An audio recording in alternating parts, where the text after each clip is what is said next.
രാജാവിന്റെ വൈഫ് ഇപ്പോൾ യൂറിനെ വിളിപ്പിച്ചിരിക്കുകയാണ്. അവൾക്ക് കഴിക്കുവാനായിട്ട് ഒരുപാട് സാധനങ്ങളും അവർ നൽകുന്നു. അങ്ങനെ ഇരിക്കെ അതൊക്കെ കണ്ടിട്ടുണ്ടായിരുന്ന അവളും എനിക്ക് വേണ്ടി കങ്ചൂരി വെളിയിൽ കാത്തിരിക്കുകയാണ്. അതുകൊണ്ട് തന്നെ ഇതിൽ കുറച്ച് പലഹാരമൊക്കെ എനിക്ക് പൊതിഞ്ഞു കെട്ടി തരാമോ എന്നൊക്കെ അവളും ചോദിക്കുന്നു.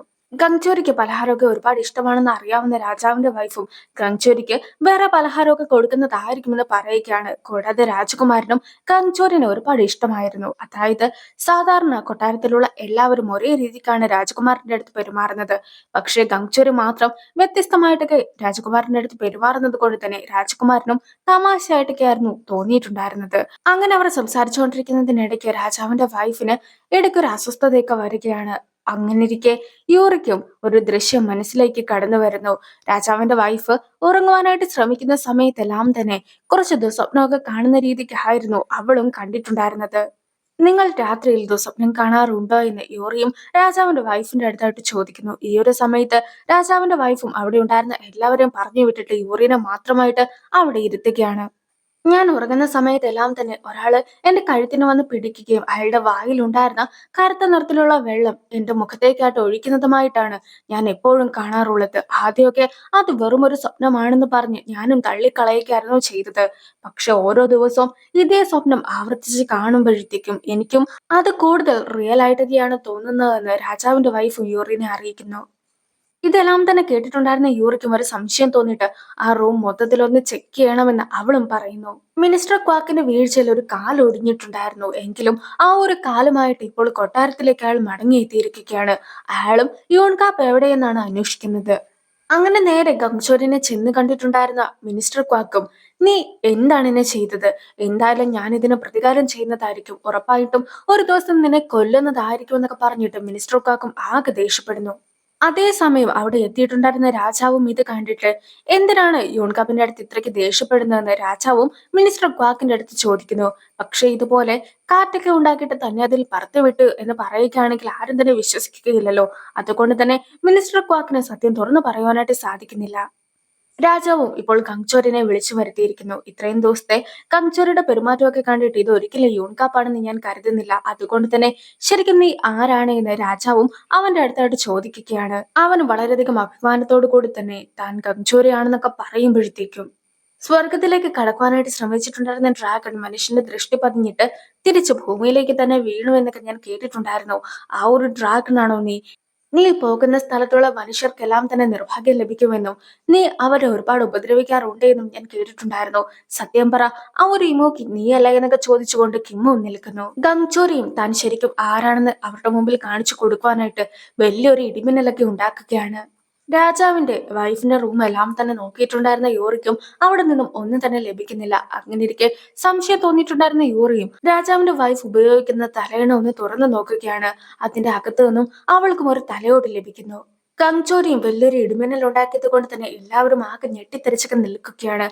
അങ്ങനെ ഇരിക്കെ ഞാൻ എന്തുകൊണ്ടാണ് നിങ്ങളെ അധികം ബഹുമാനിക്കാത്തതെന്നൊക്കെ നിങ്ങൾ എന്നോട് ചോദിക്കാറുണ്ടല്ലോ. നിങ്ങൾ ഇവിടുത്തെ രാജാവായിരിക്കാം, എങ്കിൽ പോലും ഞാൻ ശരിക്കും ദൈവത്തിന് തുല്യനാണ്. അതുകൊണ്ട് തന്നെ നമ്മൾ തമ്മിൽ വളരെ വലിയ വ്യത്യാസമാണുള്ളത്.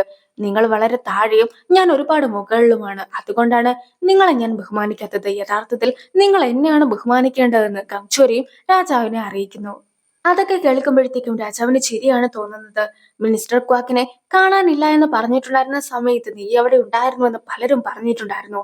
സത്യം പറ, നീ മിനിസ്റ്റർ ക്വാക്കിനെ എന്തെങ്കിലും ചെയ്തതാണോ എന്ന് കൂടി രാജാവ് അവന്റെ അടുത്തായിട്ട് ചോദിക്കുമ്പോഴത്തേക്കും ഞാനും മിനിസ്റ്റർ ക്വാക്കിന് ഒരു കാറ്റുണ്ടാക്കിയിട്ട് അതിലങ്ങ് പറത്തി വിട്ടു എന്നേ ഉള്ളൂ.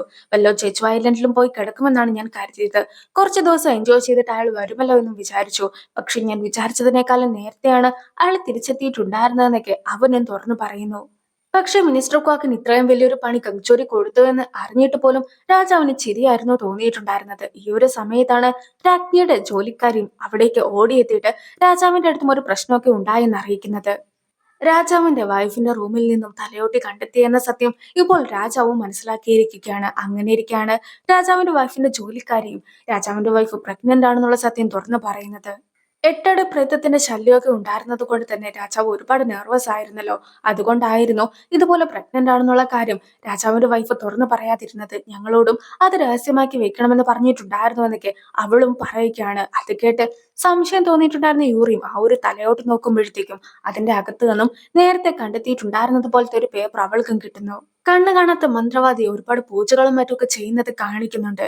ആ പേപ്പറിൽ നിന്നും യൂറിക്കും മനസ്സിലായിട്ടുണ്ടായിരുന്നത് രാജാവിന്റെ വൈഫിന്റെ ഉള്ളിലുള്ള ആ ഒരു കുട്ടീനെ ലക്ഷ്യം വെച്ചിട്ടാണ് ഈ ഒരു പ്രേതത്തെ വിളിച്ചു വരുത്തിയിട്ടുണ്ടായിരുന്നതെന്നാണ്.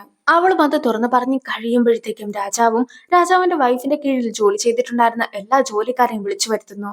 ആ ഒരു തലയോട്ടിനെ കൂടുതലായിട്ട് നിരീക്ഷിക്കുകയാണെങ്കിൽ തനിക്ക് എന്തെങ്കിലുമൊക്കെ കണ്ടെത്തുവാനായിട്ട് സാധിക്കുമെന്ന് തോന്നിയിട്ടുണ്ടായിരുന്ന യൂറിയും തലയോട്ടിനെ സൂക്ഷ്മമായിട്ട് നിരീക്ഷിക്കുവാനായിട്ട് അവളുടെ മുത്തശ്ശി ഉപയോഗിച്ചുകൊണ്ടിരുന്ന ഒരു കണ്ണാടി കൊണ്ടുവരികയാണ്. ആ ഒരു കണ്ണാടി വഴി പ്രേതത്തെ കാണുവാനായിട്ടും അവർക്ക് സാധിക്കും. ഈ ഒരു കണ്ണാടിനെ നമ്മൾ വളരെ കാര്യമായിട്ട് തന്നെ കൊണ്ടു നടക്കേണ്ടതായിട്ടുണ്ട്. സാധാരണ മനുഷ്യർക്ക് പ്രേതത്തെ കാണുവാനായിട്ട് സാധിക്കുകയില്ല. പക്ഷെ ഈ ഒരു കണ്ണാടി ഉപയോഗിച്ചുകൊണ്ട് നിനക്കും ആത്മാക്കളെ കാണുവാനായിട്ട് സാധിക്കുമെന്ന രീതിക്കായിരുന്നു മുത്തശ്ശി അവൾക്ക് പറഞ്ഞു കൊടുത്തിട്ടുണ്ടായിരുന്നത്. അവളും ആ കണ്ണാടി നോക്കി നിൽക്കുന്ന സമയത്ത് പെട്ടെന്ന് പ്രേതം വന്ന് അവളെ അറ്റാക്ക് ചെയ്യുവാനായിട്ട് ശ്രമിക്കുകയാണ്. പക്ഷെ അതിനിടയ്ക്ക് കയറിയിട്ടുണ്ടായിരുന്ന ഗംച്ചോരി ആ പ്രേതവുമായിട്ട് ഫൈറ്റ് ചെയ്യുന്നു. ഇതുപോലെ അലിഞ്ഞു തിരിഞ്ഞ് നടക്കാതെ നിന്നെ സമാധാനമായിട്ട് പറഞ്ഞയക്കുവാനായിട്ട് ഞാൻ തയ്യാറാണെന്ന് പ്രേതത്തിന്റെ അടുത്തായിട്ട് യോറി പറയുന്നുണ്ടെങ്കിൽ പോലും അത് വെള്ളത്തിലെ പ്രേതമായിരുന്നു. അതുകൊണ്ട് തന്നെ അത് വെള്ളത്തിൽ ചാടി അവിടെ നിന്ന് രക്ഷപ്പെട്ടു പോവുകയാണ്. നമ്മുടെ കിണറ്റിലെ പ്രേതത്തിനൊക്കെ വെള്ളത്തിൽ മാത്രമേ നിൽക്കുവാനായിട്ട് സാധിക്കുകയുള്ളൂ. പക്ഷെ ഈ ഒരു പ്രേതത്തിന് വെള്ളത്തിലും കരയിലും ഒരുപോലെ നിൽക്കുവാനായിട്ട് സാധിക്കും. അതിന് മാത്രം പവേഴ്സ് ഒക്കെ മന്ത്രവാദം ചെയ്ത ആളും അതിന് കൊടുത്തിട്ടുണ്ട്. യൂറിയും കങ്ചോരിയും കൂടി ചേർന്നിട്ട് ആ പ്രേതത്തെ പിടിക്കുവാനായിട്ട് പോവുകയാണ്. അങ്ങനെ പോകുന്ന സമയത്ത് പ്രേതവും കങ്ചോരിനെ ആയിരുന്നു അറ്റാക്ക് ചെയ്തിട്ടുണ്ടായിരുന്നത്. യൂറിയും ആ പ്രേതത്തിനെ കുത്തുന്നു. ഈ ഒരു സമയത്ത് കങ്ചോരിനെ വെറുതെ വിട്ടിട്ടുണ്ടായിരുന്ന പ്രേതവും യൂറിയുടെ മുഖത്തേക്കായിട്ട് കറുത്ത നിറത്തിലുള്ള വെള്ളമൊക്കെ ഒഴിക്കുകയാണ്. അതിൽ ഒരുപാട് വെള്ളമൊക്കെ അവളും കുടിച്ചു പോകുന്നു. ഗങ്ചോരിയും പ്രേതത്തിന്റെ അടുത്ത് നിന്ന് യൂറിനെ രക്ഷിച്ചിട്ട് ആ പ്രേതത്തിനെ ചവിട്ടി കഴിയുമ്പോഴത്തേക്കും പ്രേതത്തിന്റെ മൊത്തത്തിലുള്ള രൂപം മാറിയിട്ട് ഒരുപാട് കറുത്ത നിറത്തിലുള്ള വെള്ളമായി അതും മാറുകയാണ്. പക്ഷെ കണ്ണു കാണാത്ത മന്ത്രവാദി താൻ പ്ലാൻ ചെയ്തതുപോലെ തന്നെയാണ് കാര്യങ്ങൾ നടക്കുന്നതെന്ന് പറഞ്ഞ് വളരെ സന്തോഷത്തിലാണ് ഇപ്പോൾ ഉള്ളതും. ആ പ്രേതവും വായിൽ നിന്നും വെളിയിലേക്ക് കളഞ്ഞിട്ടുണ്ടായിരുന്നത് മോശം വെള്ളമൊക്കെ ആയിരുന്നു. പക്ഷെ ഈ മൂക്കിയാകട്ടെ ശുദ്ധജലത്തിലൊക്കെ താമസിക്കുന്നവയാണ്. അതുകൊണ്ട് തന്നെ ആ പ്രേതത്തെ എനിക്ക് ഈസി ആയിട്ടൊന്നും പിടിക്കുവാനായിട്ട് സാധിക്കുകയില്ല എന്ന് കങ്ചോരിയും പറയുന്നു. യൂറിക്കും വെള്ളത്തിൽ അവളുടെ ഷൂസ് നഷ്ടപ്പെട്ടു പോയിട്ടുണ്ടായിരുന്നു. അങ്ങനെ ഇരിക്കെ കങ്ചോരിയും അവളെ തോളിലേറ്റി കൊണ്ടുപോകാമെന്നൊക്കെ പറയുന്നുണ്ടെങ്കിൽ പോലും യൂറിയും അതിനെ സമ്മതിക്കുന്നില്ല. പക്ഷെ പിന്നീട് അവൾക്ക് നടക്കുവാനായിട്ട് ബുദ്ധിമുട്ട് തോന്നുമ്പോഴത്തേക്കുമാണ് യഥാർത്ഥത്തിൽ ആ ഒരു വെള്ളം അവളുടെ ഉള്ളിൽ ചെന്നിട്ടുണ്ടായിരുന്നത് കൊണ്ട് തന്നെ അവളുടെ ബോഡി വീക്കായി പോയിരിക്കുകയാണെന്നുള്ള സത്യം അവൾ പോലും മനസ്സിലാക്കുന്നത്. ഇപ്പോൾ കങ്ചോരിയും അവളെ എടുത്തുകൊണ്ട് നടക്കുന്നു. ആദ്യം ഒരു നിമിഷത്തേക്ക് അവളും എല്ലാം മറന്ന് അവന്റെ ഒപ്പം നിൽക്കുന്നുണ്ടെങ്കിൽ പോലും പിന്നീട് അവളും അവനോട് ഒരുപാട് ദേഷ്യപ്പെടുകയാണ്. നീ കഴിഞ്ഞ 13 വർഷമായിട്ട് എന്റെ ഒപ്പം തന്നെ ഉണ്ടായിരുന്നു. അപ്പോഴൊന്നും തന്നെ എനിക്ക് നിന്റെ അടുത്ത് യാതൊരു വിധത്തിലുള്ള സ്നേഹമോ സഹതാപമോ തോന്നിയിട്ടുണ്ടായിരുന്നില്ല.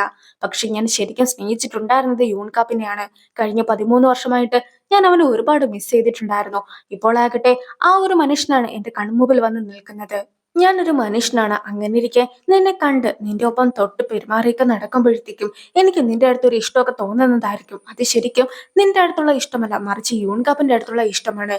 കുറെ കാലമായിട്ട് എന്റെ ഉള്ളിലുണ്ടായിരുന്ന ഇഷ്ടമാണ്. എനിക്ക് ഇത് യൂൺകാപ്പ് അല്ലെന്ന് അറിയാമെങ്കിൽ പോലും എന്റെ ഉള്ളിൽ എന്തൊക്കെയോ തോന്നലൊക്കെ തോന്നുകയാണ്. അതുകൊണ്ട് തന്നെ ഇനി മുതൽ നമ്മൾ 10 അടി വ്യത്യാസത്തിൽ മാത്രമേ നടക്കുവാനായിട്ട് പാടുള്ളൂ. ഒരിക്കലും അടുത്തടുത്ത് നിൽക്കുവാൻ പോലും പാടില്ല എന്ന രീതിക്കാണ് അവളും സംസാരിക്കുന്നത്.